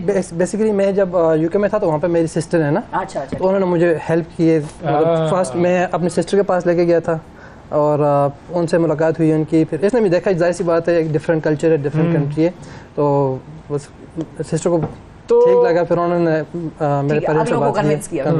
और इनकी जो फैमिली थी उसने कैसे एडजस्ट किया? जब ड्यूरिंग द स्टडी फिर मैंने कुछ वेकेशन ली अपनी कॉलेज से, तो फिर मैं विजिट करने गया था मेक्सिको। सही है। तो फर्स्ट पहले मैं विजिट करने गया हूँ, पेरेंट्स के पेरेंट्स से मिला, उन्होंने देखा असल वहाँ पे थोड़ा सा कंसेप्ट पाकिस्तान के बारे में, अगर यहाँ पे आप मेक्सिको पूछे मेक्सिको का ना तो वो नहीं पता होता लोगों को, नहीं पता होता है कोई दूसरी चीज़ के बारे में पता होता है, जिस तरह बहुत डेंजरस कंट्री है ना। जी जी जी। तो इसी तरह जब उनको स्पेशली इनके जो फादर हैं उन्हें पता है, थोड़ा सा न्यूज़ वगैरह देखते हैं तो वो कहते हैं तो पाकिस्तान और न्यू मेक्सिको में कोई खास फर्क तो नहीं लगा होगा, इसलिए उन्होंने पाकिस्तान का नाम सुन के उनके जो पहला लफ्ज़ आता है ना वो टेररिज्म आता था। ये नेगेटिव परसेप्शन फिर भी आप लोगों का चैनल जाहिर है दूर कर रहा है। That was in many years ago, and that was very viral on news because social media was little. And my father said, what do you think Pakistani they will like be bad people, like bad things? The social media show, especially in America. Yes. And they had bad reputation, but slowly now your when father he is went happy? No, when he went, my father say, okay, stay with us and you are part of our family. He was caring too much like So have you learned Urdu? Me or Pakistani cooking? Pakistani cooking. Pakistani cooking, yeah. I learned from my babis. अच्छा babis, तो क्या पकाती हैं आप? आलू, especially vegetable. आलू तो दुनिया का आलू मटर, आलू पलक, आलू like everything with आलू. Yes. Everything with आलू. Chawal, आलू chawal. Because there in Mexico is difficult to get, especially in our region, halal food. So we are mostly vegetarian, trying to adjust. What part of Mexico do you live in? State of Veracruz. अच्छा तो ये जरा ज़रूरी अहम सवाल कर लूँ, आप बीच में बताइएगा बीच में ये कि कुछ ज़रा समझाइएगा मुझे कि पाकिस्तानी जो मर्द हैं वो मेक्सिको की ख़वातीन को पसंद आ जाते हैं आसानी से? कुछ अगर कोई है एक मेरा दोस्त अगर उसके लिए कुछ पूछना ये फिर मेक्सिकन से पूछना पड़ेगा ना। मेक्सिकन को ऐसा क्या लगता है पाकिस्तानियों में? लेकिन पाकिस्तानी लड़के अभी ऐसा कुछ रुझान चल रहा है ना, कल्चर चल रहा है कि काफ़ी सारे लड़कियों, हमारा भी सोशल जो नेटवर्क है ना, यूट्यूब वगैरह इंस्टाग्राम पे, तो काफ़ी सारे लड़कों के मैसेज आते रहते हैं कि भाई मेरी मेक्सिकन फ्रेंड है और मैंने शादी करनी है, पाकिस्तान बुलाना है, तो कैसे फिर हम थोड़ा सा उनको हेल्प आउट कर लेते हैं जो इन्फॉर्मेशन चाहिए होती है। लेकिन ये एक रुझान अभी पैदा हो गया पाकिस्तान में लड़कों में, तो काफ़ी ज़्यादा कांटेक्ट कर रहे हैं लड़कियों से। तो there is one friend of mine who wants to get some information about Mexican. Many Pakistanis, they are, as I told you before, yes. Like many Pakistanis are interested in Latin girls, like some of them because they fall in love or they like the culture or they like the girls, but some of them like just wanna go America, like Mexico or any part of America, and the truth is they wanna go US or Canada just for fake marriage. And I advise to the girls, please don't fall in love like that easy, because some boys are sincere but others not. They are just looking like some for love for visa. Yes. Like for visa. Yeah, and it's easy, sadly, but no, or sadly or good for them is relative easy to get a Mexican visa if you get married with a Mexican girl. Okay. तो यहाँ But my friend is a good person. I know him. He is a good person. He is not. He is genuinely. आपका question जो है ना मैं थोड़ा repeat कर लेता हूँ. They want to ask like what Mexican girl, why they get interested in Pakistani boys? Oh, because Mexican girls, especially some of them, they think that they are Arabic and rich. And some others, like they see Bollywood movies or they are too much like romantic. Pakistani boys are too much romantic. Yes, they talk about the sun, the moon, and stars, and these kind of things. Sun moon पे जिंदगी गुजार लेते हैं यार, वाकई वैसे ये बात है. How to say I love you in Spanish language? Yes. Te amo. Te amo. Te amo. And I don't love you. No te amo, no te quiero. मैं लिख लूँ जरा, इसको ये काम आएगा. Te amo. ठीक है, आगे बात करें आप. ठीक है, त्यामो हो सकता है या फिर हो सकता है अगला इनको आदियोस कह दे तो वो भी हो सकता है ना, त्यामो के जवाब में आदियोस हो जाएंगे. ये बताएं कि यहाँ से जो पाकिस्तानी वहाँ पर जा रहे होते हैं तो क्या इमिग्रेशन वगैरह का वहाँ पर चीजें आसान हैं? जो या शादी ही एक ऑप्शन है या उसके अलावा भी लोग जाते हैं? एक्चुअली ये प्रॉब्लम ये है ना, जिस तरह उन्होंने एक्सप्लेन किया कि काफ़ी सारे लड़के जो है ना वो यूएसए या कनाडा जाने के लिए करते हैं ना, जो भी वीज़ा अप्लाई करते हैं मैक्सिको का बॉर्डर जो है ना वो यूएसए के साथ है ना तकरीबन सारा। बिल्कुल। तो अभी इस तरह हुआ है कि पिछले कुछ सालों से जो लड़के जा रहे थे विजिट वीज़ा पे, तो उनका जो माइंड में तो ये होता है उन्होंने यूएसए जाना है, बॉर्डर क्रॉस करने, तो उस वजह से उन्होंने इमिग्रेशन बहुत ज़्यादा टाइट की, स्पेशली डोनाल्ड ट्रम्प के जो इलेक्शन था ना उसमें तो बहुत ज़्यादा टफ थी।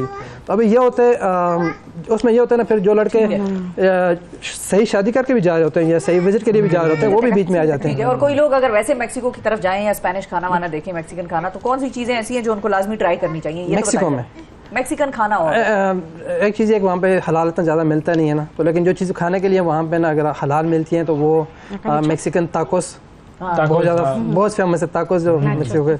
और इसके अलावा जो कौन से llama de pollo mole is a traditional dish with many like kind of chilies। बहुत ज़्यादा उसमें इंग्रेडिएंट्स होते हैं, बहुत ज़्यादा मतलब हाँ मिर्चे नहीं भी हो लेकिन बहुत टेस्टी होते हैं वो। चलिए good.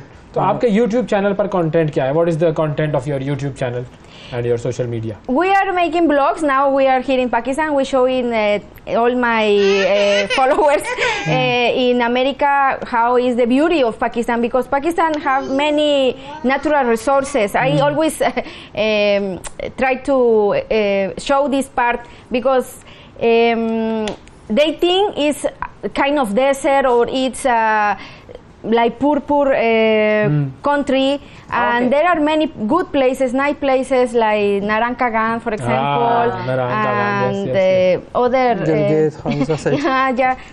those places, because we live in the north part. I always explain we are in the north part, and Lahore, for example, many historical places, museums.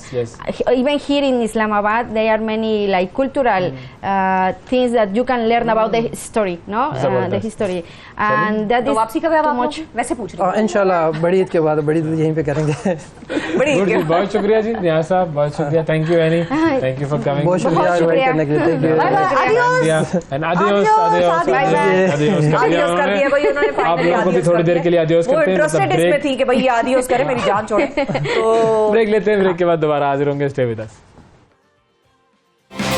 सुबह सवेरे पाकिस्तान, सुबह सवेरे पाकिस्तान, सुबह सवेरे पाकिस्तान।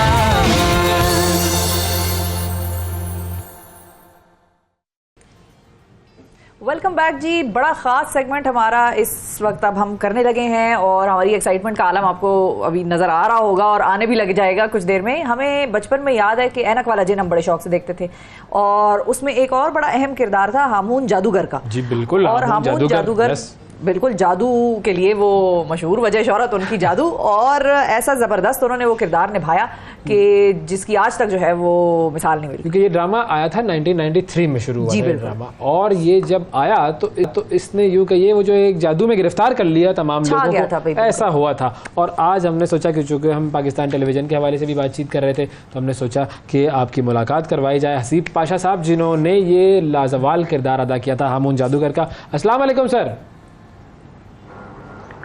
जी अस्सलाम वालेकुम, क्या हाल है जनाब? ठीक है? बिल्कुल ठीक ठाक है सर, अल्लाह का शुक्र। सर आपसे हमारी बचपन की यादें वाबस्ता हैं, और जितना आपने हमें एंटरटेन किया बचपन में, जितना आपने हमारे दिलों में घर किया, तो हमारी तरफ से, जिसको वो कहते हैं ना, एक तो सलाम होता है और एक होता है सलूट आपके लिए। तो सलूट है सर सबसे पहले तो आपके लिए।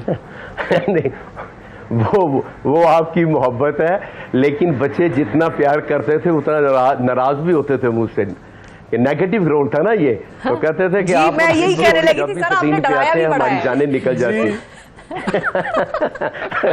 लेकिन हमने दोस्त डराया भी बड़ा है आपने सर, और सांस तेज हो जाती थी, धड़कनें तेज हो जाती थी। बिल्कुल। बच्चे बताते हैं कि जब आप दोनों बहन भाई आते थे ना, बिल बतौड़ी और आप, तो हमारी जान पे बन जाती थी कि ये पता नहीं क्या कर लेंगे, लेकिन आपके बगैर कहते हैं मजा भी नहीं आता था। आप दोनों आते थे तो प्ले में जान पड़ती थी, और उस एपिसोड का हमें बड़ा मजा आता था जी। इसका मेन मकसद भी यही था कि बच्चों के दिलों से वो खौफ खत्म किया जाए, वो जो डरते हैं जिन्नों जादूगरों से। तो हमने दोस्ती पैदा की, एक नस्तूर जिन आया, दोस्ती पैदा की, बच्चों का दोस्त हुआ और मसाइल हल किए इसने आज। ऐनक वाला जिन का। इतने हमारे मसाइल थे मुल्क के कि शायद कोई आम सियासतदानों के या दारों के बस की बात नहीं, तो एक ऐसा जिन लाया जाए जो इन मसाइल को हल करे। उसके लिए ऐनक वाला जिन हफीज ताहिर साहब ने सर, तो आप आज कौन सा जादू करेंगे हमारे प्रोग्राम में? इस वक्त भी मसाइल बड़े हैं पाकिस्तान के, और हामून जादूगर ही मेरा ख्याल है अब रह गया आखिर में इन मसाइल का हल निकालने के लिए। हुकूमत के तो बस की बात नहीं है। बस बिल्कुल नहीं, कोई शहनशाह जनात बुलाते हैं जी कोक आप से, जो वाकई कोई ऐसा नया है जो इस मसाइल का हल करे। यहाँ तो वैसे कदम कदम पर हर जगह पर शहनशाह जनात बैठे हुए, वहाँ जिन जादूगरों की नहीं चलती हमारी यहाँ पर। बड़े से बड़ा जादूगर बैठा हुआ है, बड़े से बड़ा जादूगर। सही कहा, दुरुस्त फरमाया। हाँ। अच्छा सर, थोड़ा सा इस किरदार के बारे में बताया ना, ये किरदार जब आपको मिला था तो कैसे आपने प्रिपरेशन की, कैसे आपको ये किरदार मिला? नहीं, असल में किरदार ये नेगेटिव था और मैं वाकई नहीं करना चाह रहा था। हफीज ताहिर साहब का मैंने एक पहले ड्रामा किया था तलाश, उसमें बड़ा अच्छा किरदार था। जब ये किरदार मिला तो मैं तो कहा जी बच्चों का ड्रामा है, हामून जादूगर, इतना हैवी गेटअप, कहाँ से इतने मंत्र लाऊंगा, तो मैं इवाइट कर रहा था। लेकिन ना करते हुए अल्लाह ताला ने बच्चों में मकबूलियत करनी थी मुझे, और ये मैंने रोल कर लिया। फिर मैंने उससे कहा, मेकअप मैन से कहा कि यार हसीब पाशा को छुपा दो, ये मुझे नजर ना आए कि क्या कहेंगे यार हसीब पाशा बच्चों के ड्रामे कर रहे हैं। उन्होंने इतना हैवी गेटअप कर दिया उस वक्त के अफजाल दादा ने कि हसीब पाशा वाकई छुप गया और हामून जादूगर इतना स्टैब्लिश हो गया कि आज तक वो जिंदा है, और वो बच्चों को लगा कि वाकई ये 200 साल का जादूगर है। मैं इस तरह फरम मजाक में पहले मैंने करता नहीं था, तो जब किया तीसरी किस्त में जाके तो हाँ हिट हो गया जी। अच्छा, उस वक्त जो एक्टिंग हुआ करती थी वो जरा मुश्किल भी हुआ करती थी बनिस्बत आज के। ऐसा उस वक्त के लोग जो हैं, जो वेटरन एक्टर्स हैं हमारे, वो ये कहते हैं। आपसे मैं एक्सपीरियंस पूछना चाहूंगी कि जब इसकी रिकॉर्डिंग हुआ करती थी या जब ये प्ले जो है वो शूट हो रहा हुआ होता था, तो क्या चैलेंजेस होते थे आप लोगों के उस वक्त? खासतौर पे ये जादू से रिलेटेड, क्योंकि ज़रा टेक्निकली भी उसके अंदर बहुत सारी चीजें करनी पड़ती थी, मेकअप और हैवी गेटअप तो आपने बताया ही। जी हाँ बिल्कुल, एक वो था। फिर उसके बाद हमारे मंत्र होते थे कि ए हमीद साहब लिखते थे कि हामून जादूगर मंत्र पढ़ता है बिल बतौड़ी आ जाती है, हामून जादूगर मंत्र पढ़ता है जकोटा जी ना। तो वो एक मेरे लिए मरहला होता था कि मैंने वो जादू तैयार करने होते थे। चौं चौं ची ची चिचो चिच गंडेरियां, खा गया जिन छोटा, कंडे वाली बेरियां बीच उनके बूटा, सच की कुमड़ केरियां, कौन है उनमें झूठा, जहां कहीं भी है तू आ जाओ जकोटा, कॉमन कॉमन कॉमन। और वो आ जाता था, ये लफ्ज में जोड़ता था। बिल बतौड़ी नासा चौड़ी, अद्धी मिट्टी अद्धी कौड़ी, चुड़ैल नहीं तू डैन है, मेरी प्यारी पैन है, शोनियां शादियां पालियां, ये बस लफ्ज उल्टे सीधे जोड़ के मैं इतनी तेजी के साथ पढ़ता था कि बच्चे समझते थे कि ये वाकई जादू है, ये मंत्र है। ये बेसिकली जो रैप था उस वक्त 1993 में पाकिस्तान में शुरू हो गया था। रैपिंग जो आजकल के गाने हैं, रैप गाने, वो आपने शुरू किए थे। वो इतने पॉपुलर नहीं हुए थे, आपने खुद बनाए थे या स्क्रिप्ट राइटर ने लिखे थे? जी जी हाँ, नहीं वो लिखते थे ना जी एमी साहब, तो कि हामून जादूगर मंत्र पढ़ता है, जकोटा आ गया, हामून जादूगर मंत्र पढ़ा, नस्तूर जी ना आ गया, करनानी चुड़ैल आ गई। तो वो फिर मैं लफ्ज जोड़ता था उल्टे सीधे सारे, और वो इस तरीके से पढ़ता था कि वो वाकई मंत्र लगते थे। 200 मंत्र पढ़े हैं मैंने, हर जगह पे नया मंत्र पढ़ता था मैं, और एक शौक था, बलबला था। जब हिट हुए, लोगों का प्यार मिला, बच्चों की सच्ची मोहब्बत मिली, तो फिर हम पे छा गया जी हामून जादूगर। वो देखे ना, फिर आज तक उस कैरेक्टर से नहीं निकल सके। जिस तरह सोना चांदी आज तक कैरेक्टर में फंसे हुए हैं हमारे उस्ताद, हमारे जो डायरेक्ट हवालदार इरफान खुसर साहब उसमें है। फिर हाँ, तो ये हमारा जान रैम्बो है, वो आज तक जान रैम्बो ही है। सुहेल अहमद साहब अजीजी में फंसे हुए हैं, मोमो जो है वो मोमो में फंसी हुई है। तो फिर मैं क्यों निकले? अजीब, वो देखे ना छाप लग गई। फिर मैंने कहा ठीक है, हामून जादूगर एक है तो चलो बचाओ इसको। फिर मैंने अलहमरा में शुरू कर दिया लाइव, 12 साल से मैं वो भी कर रहा हूँ, और वहाँ पे लाइव दिखाते हैं फ्री ऑफ कास्ट बच्चों को। वहाँ पर मैंने जादू सीखे, 1.5-2 लाख रुपए के। अगर कोई लाहौर में आए, अलहमरा में आए, हर संडे को 2 बजे तो वो देखेगा। उसमें पूरा गेटअप है, जकोटा जी इनके बच्चे हैं, करनानी के बच्चे हैं, तो हम करते हैं जी लाइव प्रोग्राम। वाह वाह, जी जी बिल्कुल, जबरदस्त जबरदस्त, फ्री ऑफ कास्ट कर रहे हैं। तो इस तरह ऐनक वाला जिनका अच्छा सर, आपके लिए जिंदा है। और वाह वाह जी, हमारे साथ एक कॉलर भी है जो आपसे बात करना चाहेंगे, अबरार हुसैन साहब लाहौर से। अस्सलाम वालेकुम अबरार साहब। वालेकुम सलाम सर। जी अबरार साहब, फैसलाबाद से सर। जी सर फरमाइए, क्या कहेंगे? हसीब पाशा साहब हमारे साथ मौजूद है जी, हामून जादूगर। हाँ जी सर, सबसे पहले तो मैं हसीब पाशा साहब को सलाम पेश करना चाहता हूँ।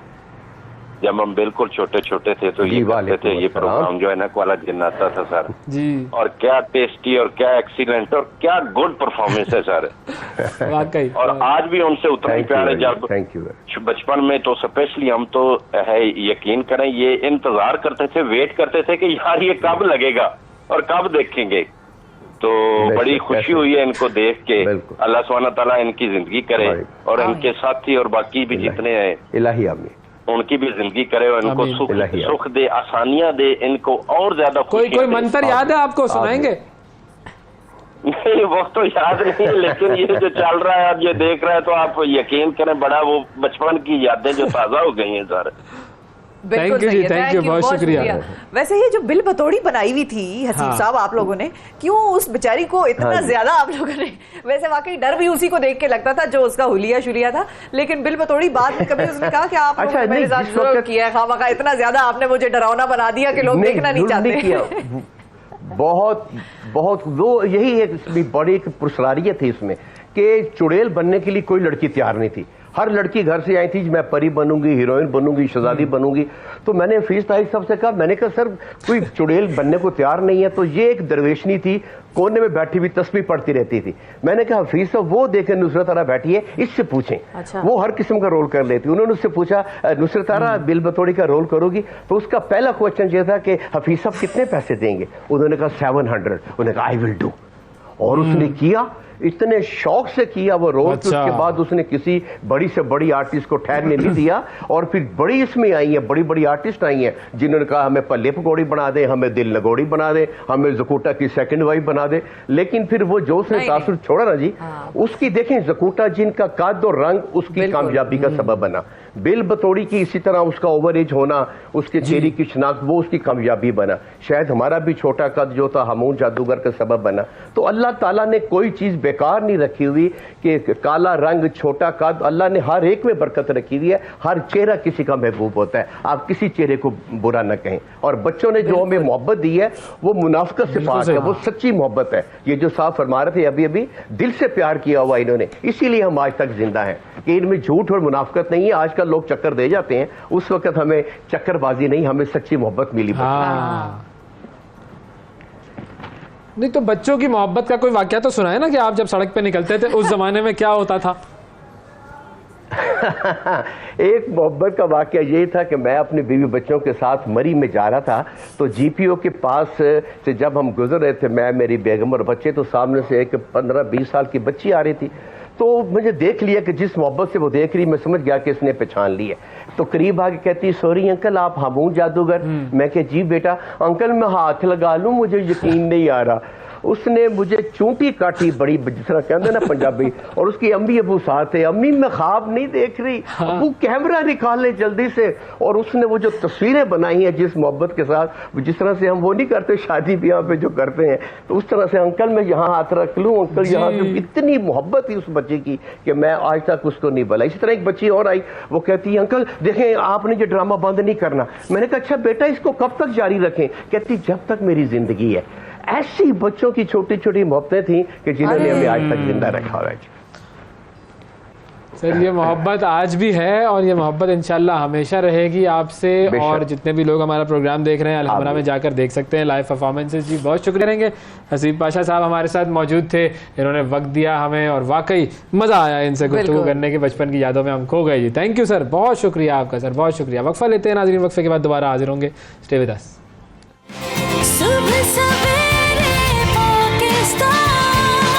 सुबह सवेरे पाकिस्तान, सुबह सवेरे पाकिस्तान। वेलकम बैक जी। इमरान खान को एंटी टेररिज्म कोर्ट में पेश करने का मामला जो है वो आज सुबह से चल रहा है और उनको पेश किया जाएगा वहां पर। इसी हवाले से जरा बात करते हैं और सिचुएशन का जायजा लेते हैं। मियां नदीम साहब लाहौर से हमारे नुमाइंदे हमारे साथ मौजूद हैं। अस्सलाम वालेकुम नदीम साहब।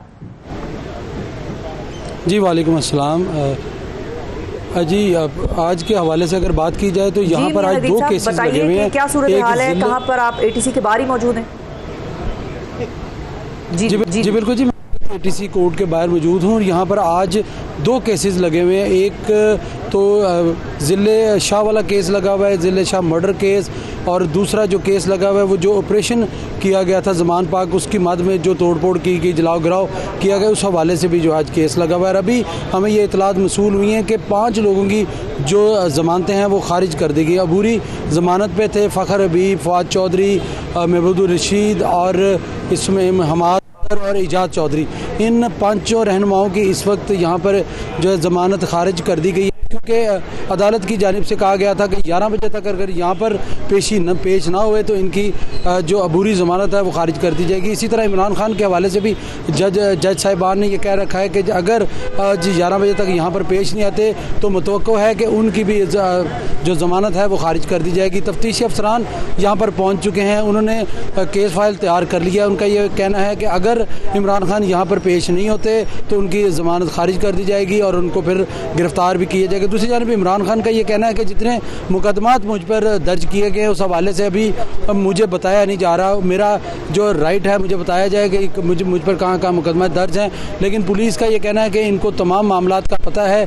यहाँ पर रेसकोर्स थाना, सर्वर रोड थाना और दीगर जो थानों में मुकदमा दर्ज हैं, जो PTI कारकुनान ने किया, जलाओ गिराओ पथराव किया, आम जो शहरियों की गाड़ियाँ भी तोड़ी गई, तो उनके भी मुकदमा जो हैं दर्ज है। पुलिस की जानिब से जो दफ़ात लगाई गई हैं, तोड़ फोड़ की लगाई हैं, कार्य सरकार में मुदाखलत की लगाई गई हैं, फिर पुलिस की जानिब से दहशतगर्दी की जो है दफ़ात के तहत मुकदमा दर्ज हैं, और इस वक्त सैकड़ों जो कारकुनान हैं उनको गिरफ्तार भी किया जा चुका है।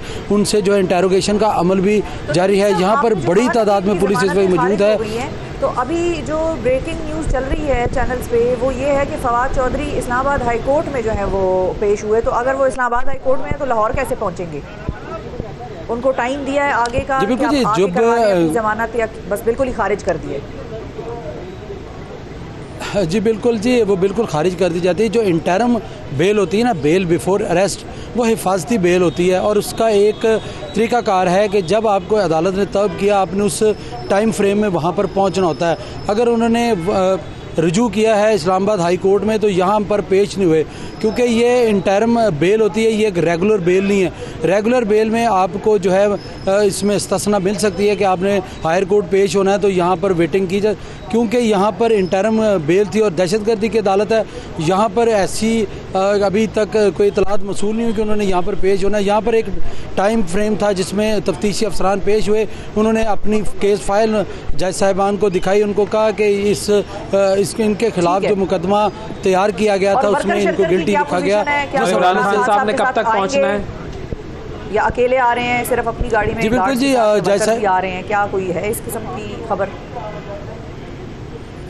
जी बिल्कुल ही, कल भी वो जब हाई कोर्ट पेश हुए तो उनके साथ जो वर्कर वो बिल्कुल नहीं थे, कुछ उनके वकला थे और उनके पर्सनल सिक्योरिटी थी।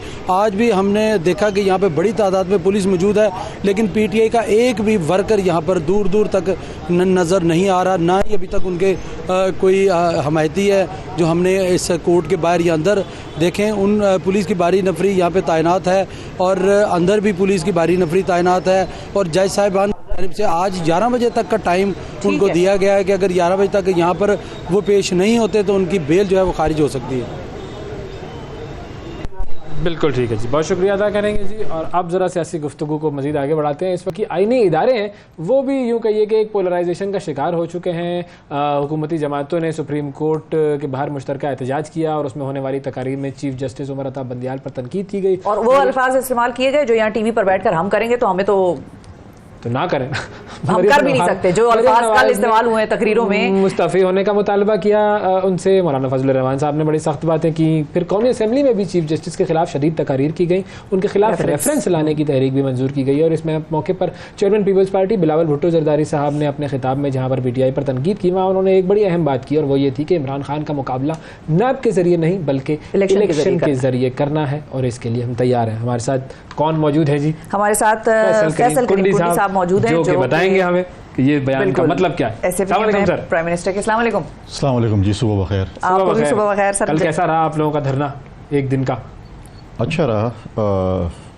हम PDM की तरफ से इनवाइटेड थे, उन्होंने PDM का बेसिकली था और पाकिस्तान में उस पार्टी की लीडरशिप को भी दावत दी थी जिस पे हमने वहाँ पर जाकर नुमाइंदगी की पार्टी के वर्कर और अहदेदारों के साथ। और आपकी कभी महसूस की आप लोग नहीं थे उस? हाँ, ख़त्म क्यों हो गया? हमें तो एक्साइटमेंट की मजीद उम्मीद थी।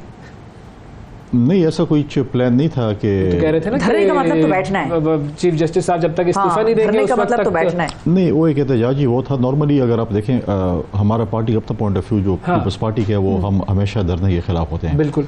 और अगर आपने देखा हमारा कराची से जब इस्लामाबाद तक भी लॉन्ग मार्च था जी, तो हम बीच चौक पर आके हमने अपना जो तहरीर करके हमें डिस्कस कर दिया। बिल्कुल। पीडीएम, क्योंकि हमारी पीडीएम में बहुत सी जमातें हैं, उनका अपना एक पॉइंट ऑफ व्यू था कि शायद हम बैठें या जाएं, और उन्होंने कहा था, लेकिन उन्होंने फिर रात को फैसला किया था कि नहीं, हमने अपने एहतजाज रिकॉर्ड करा लिया और हम यहाँ पर धरना नहीं दे रहे, और उसके बाद वो चले गए। मैं तो सुबह उठा सोकर तो मैंने कहा शायद चीफ जस्टिस साहब ने रिजाइन कर दिया होगा, फिर पता चला कि नहीं, वो पहले उन्होंने खत्म कर लिया। अब ये जल्दी सो गए थे, कल रात जल्दी सो गए थे। आप जल्दी सो गए थे, लेकिन अगर आपकी ख्वाहिश है तो कोशिश करेंगे तकमील हो जाए उसकी। ख्वाहिश मेरी नहीं है, ख्वाहिश तो हुकूमत की है। इस वक्त रेफरेंस देखिए, अनफॉर्चुनेटली देखें, अनफॉर्चुनेटली ये है कि कल मैं वहाँ पर खड़ा था और दो इमारतें खड़ी थी, एक पार्लियामेंट और एक सुप्रीम कोर्ट। अब सुप्रीम कोर्ट में लोग जाते हैं और कौम का ये होता है और आवाम को होता है कि यहाँ पे अदल और इंसाफ मिलेगा, दुरुस्त, और पार्लियामेंट में है कि कानून साजी होगी, हमारे लिए कुछ चीज़ें होगी। लेकिन अनफॉर्चुनेटली दो इंस्टीट्यूशन का टकराव और फिर पॉलिटिक्स अगर आप इदारों में करें, हमारा काम है पॉलिटिक्स करना, हम एक दूसरे को जो भी बुरा भला भी कहें, बैठते भी हैं, इलेक्शन भी लड़ते हैं, जो भी करते हैं, और वहाँ पर तो अदल और इंसाफ होना चाहिए। लेकिन अनफॉर्चुनेटली ऐसे चीज़ें हुई जिसमें नज़र नहीं आ रहा था। एक देखें, चलो वो कह रहे हैं कि जी चीफ जस्टिस साहब ने माजी में भी लोगों कहा कि आपको देखकर बड़ी खुशी हुई माजी में, तो जनरल जुमला है, गुड टू सी यू भाई, ये तो मतलब एक नहीं। देखें, अदालतों में जजों के फैसले बोलते हैं, उनकी ज़बान भी होते हैं सर। देखिए, ज़बान नहीं होती, लेकिन अगर आप मुझे बोलें कि आप जाएं गुड लक, मतलब है कि कंटेंट में आप लोग नहीं, उन्होंने ये नहीं कहा कि आपको जो इस्लामाबाद हाई कोर्ट कहेगा वो मानना पड़ेगा, ये भी फिर कहा ना उन्होंने।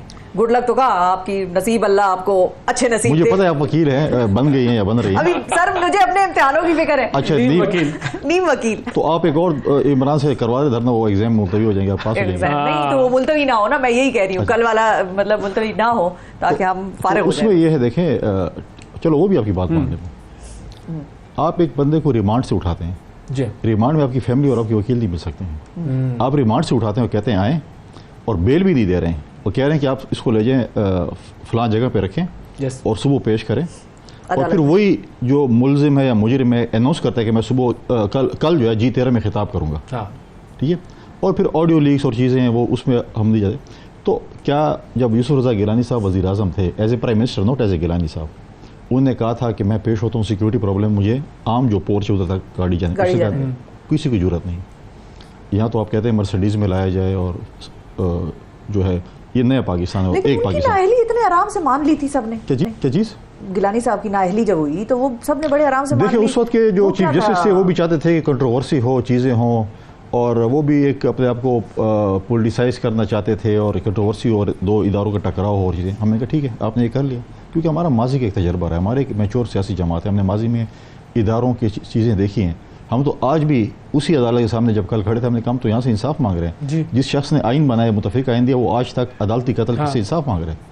आज दे आपकी उस आप लोगों ने क्यों नहीं धरना दिया फिर उस वक्त, जिस तरीके से कल सारे ये लोग दरवाजा तोड़ के उसके ऊपर से चढ़ के गए? वो सुप्रीम कोर्ट नहीं था, सॉरी नहीं था, जिस तो दरवाजे में थे आप लोग, किसी दरवाजे में नहीं, उस पे आ जाते हैं, उस पे भी आ जाते हैं। देखिए, हमारा ये काम नहीं, पीपल्स पार्टी ने कभी ये नहीं कहा, ठीक है, लेकिन हम आज भी कह रहे हैं कि आप इस अदालत में सब चीज़ों पे 100 मोटर आप लें, आप प्याज पे भी लें, टमाटर पे भी, वाइन की बोतल पे भी लें, लेकिन जिस शख्स ने इस मुल्क को एक मुतफिक आइन दिया, वो आपसे इंसाफ मांग रहे हैं, क्यों आप उसका केस नहीं सुन रहे? और आप ये जजेस ने कहा है, जो जज मौजूद थे वहाँ पे, कि अदालती कत्ल हुआ, हमसे गलती हुई है, क्या वो शख्स वापस आ सकता है?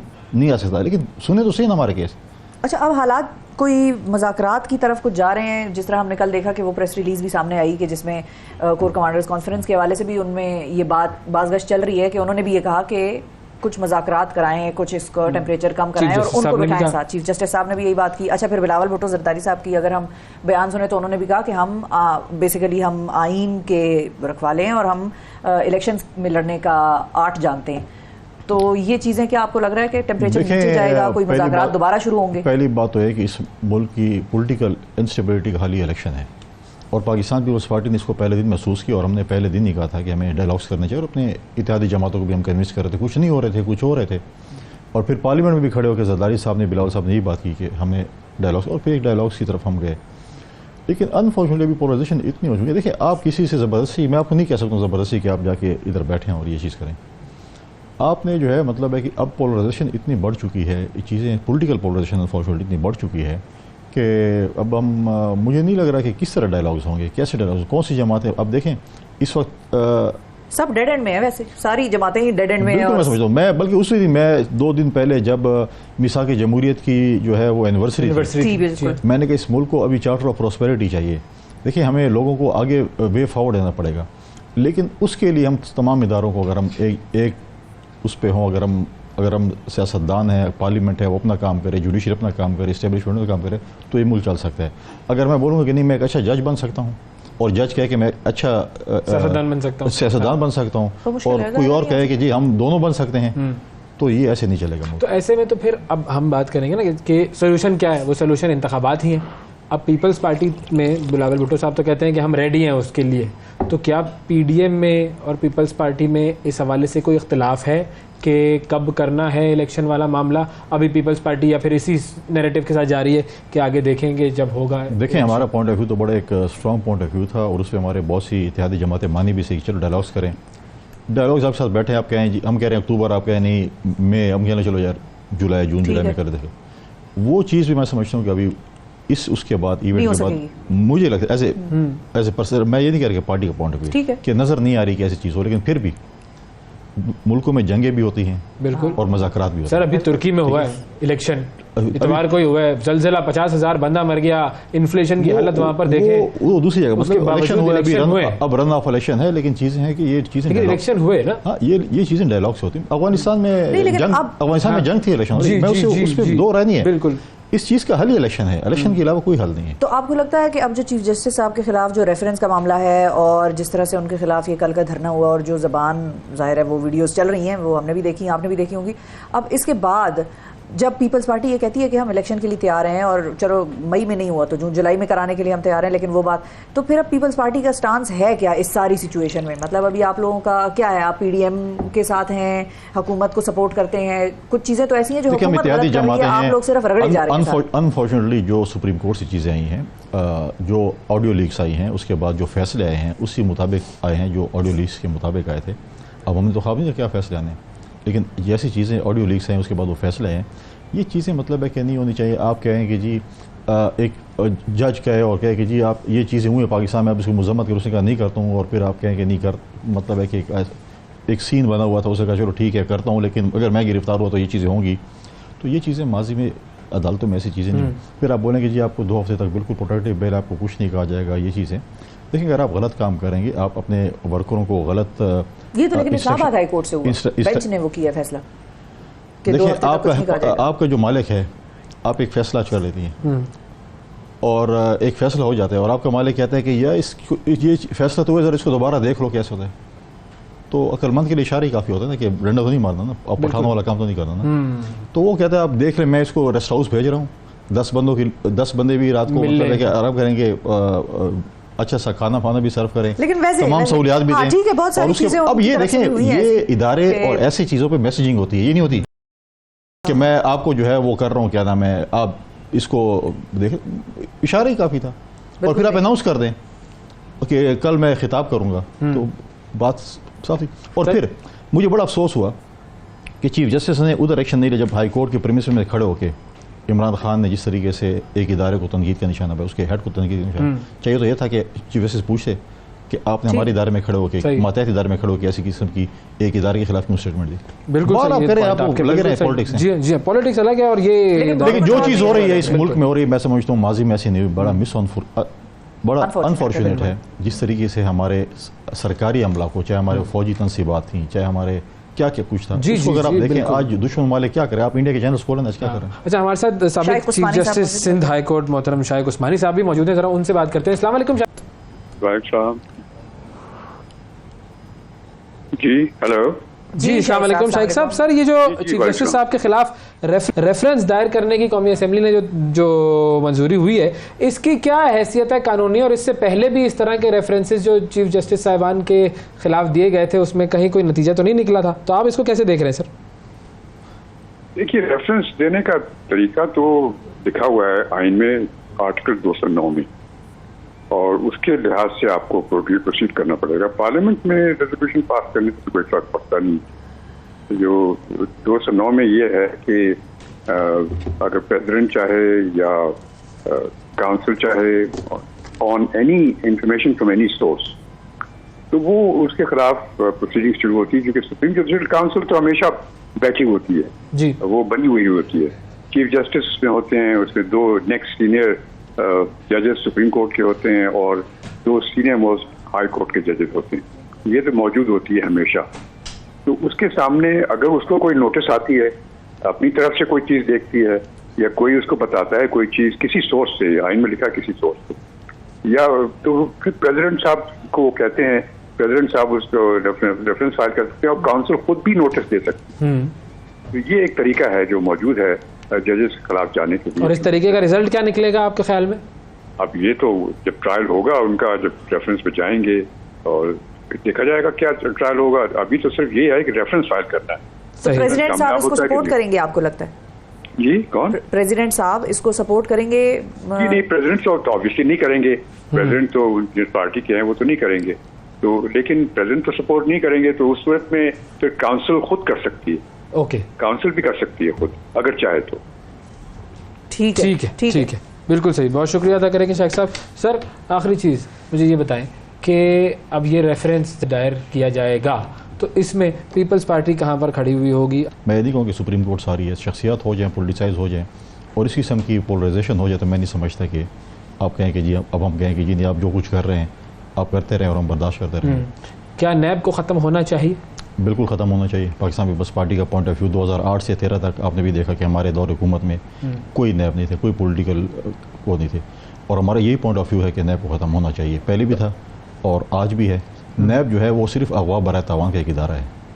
आपको पकड़ लिया, मुझे पकड़ लिया, भाई आपने नहीं सर, मुझे क्यों पकड़ लिया खामखा? चलो मुझे आजकल ऐसी बात भी ना किया करें, कबूलियत की कोई घड़ी हो जाए टेंशन हो जाती है। ये है कि अगर आपने फॉर एग्जांपल कहें जी इसके ऊपर 10 अरब रुपए की करप्शन की चार्ज सही है, आपने 1 अरब दे दिए, 9 अरब क्लियर हो गए। बिल्कुल ठीक है, तो अगवा बराए तावान नहीं होगा। तो अब उस नैब को खत्म करने के लिए इस वक्त हुकूमत ने जो एक तो कवानीन बदले, देखिए हमारा आज भी पॉइंट ऑफ व्यू अपने इस इत्तेहादी हुकूमत में कि इस चीज़ को नहीं होना चाहिए। हमने पहले भी कहा था जब अपोजिशन में थे, हम आज भी कह रहे हैं कि देखिए माजी में जब थे हम अपोजिशन में थे तो लोग मिनिस्टर आ जाते थे जी अगले हफ्ते फलाह पकड़ा जाएगा, अगले हफ्ते फलाह पकड़ा जाएगा, विकेट गिरने वाली है। ठीक है, तो ये चीज़ें जो मैं समझता हूँ कि ये चीज़ें नहीं होनी चाहिए। कुछ इस चीज़ों में ऐसे इदारों में फिर कुछ जेन्युइन चीज़ें होती हैं और मेजॉरिटी फिर जो है वो जेन्युइन नहीं होती। तो क्या हम ये देख सकते हैं कि इस दौरे हुकूमत में जब तक इलेक्शन नहीं होते उस वक्त उससे पहले कोई कानून साजी ऐसी हो कि जिससे नैब खत्म हो सके? आप दुआ करें बिलावल साहब वज़ीर-ए-आज़म बन जाए तो फिर खत्म करें, फिर उसके बाद उसके लिए तो सर आपको शहबाज शरीफ साहब से बात करनी होगी, उसमें हम कुछ नहीं कर सकते। हम पूरे पाकिस्तान की आवाम से बात करेंगे शहबाज शरीफ साहब से, लेकिन इलेक्शन होंगे तो करेंगे। हम तो हमारा नहीं, हमारा तो ये पॉइंट ऑफ व्यू ये है कि इस इत्तेहादी हुकूमत इस साल वैसे होंगे इलेक्शन होंगे जी, या आगे की कहानी है कोई? नहीं मैं वैसे नहीं, मैं इमरजेंसी और वो इस तरह की बातें भी हो रही हैं। तरह की बातें देखिए, इस्लामाबाद एक शहर है अफवाहों का। आप जिस कैफे में जाएं मुख्तलिफ, कहीं पे खुदा न खासा मार्शल लॉ लग रहा है, कहीं पे इमरजेंसी लग रही है, कहीं पे निगरान हुकूमत बन रही है, कहीं पे टेक्नोक्रेट बन रहे हैं, मुख्तलिफ काबिने बन रही हैं, बंदा परेशान होता है कौन सी काबिने में चला जाए। ऐसा कुछ नहीं हो रहा। थैंक यू सर, बहुत शुक्रिया अदा करेंगे। नाज़रीन, आज के प्रोग्राम में इतना ही, कल फिर मुलाकात करेंगे। अल्लाह हाफिज़।